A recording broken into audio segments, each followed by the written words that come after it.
তিন জায়গায় প্রয়োজনে মিথ্যা বলা যায়। কয় জায়গায় মিথ্যা বলতে? তাওরিয়া মানে কথা একটু ঘুরিয়ে বলবেন। এক নাম্বার, আপনার ওয়াইফকে খুশি করার জন্য, সে একটু এরকম না বলে একটু কৌশল করে বললে খুশি হবে, ওটা বলা যায়। দুই নাম্বার, জীবন মরণের ব্যাপার, জান বাঁচানোর জন্য একটু কৌশল করে ঘুরিয়ে বললেন, এটা জায়েজ। তিন নাম্বার, দুইজন ঝগড়া লাগছে তাদেরকে মিলিয়ে দেওয়ার জন্য কৌশল করে একটু মিথ্যা বলা, ঘুরিয়ে বলা যায়।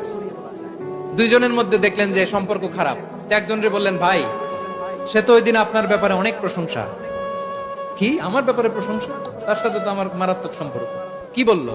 এই বললো আপনি নাকি এই করছেন ওই করছেন, অনেক প্রশংসা। লোকটার মন খুশি হয়ে যাবে তার ব্যাপারে, ঠিক কিনা? আবার তার সাথে যার ঝগড়া, ওরে যে বলবেন, ভাই ওই দিন তো সে আপনার অনেক অ্যাপ্রিসিয়েশন করলো, অনেক। সে তো অবাক, কি রে বলে কি আমার? এই যে দুইজনের ব্যাপারে দুইজনের একটু ভালো ভালো কথা বলে দিচ্ছেন, একদিন দেখবেন রাস্তা দিয়ে হাঁটার সময় একে অপরকে সালাম দিয়ে ফেলছে, সালাম দিয়ে বুকে জড়ায় ধরছে, আছে না নাই? আবার মিলমিশ হয়ে গেছে।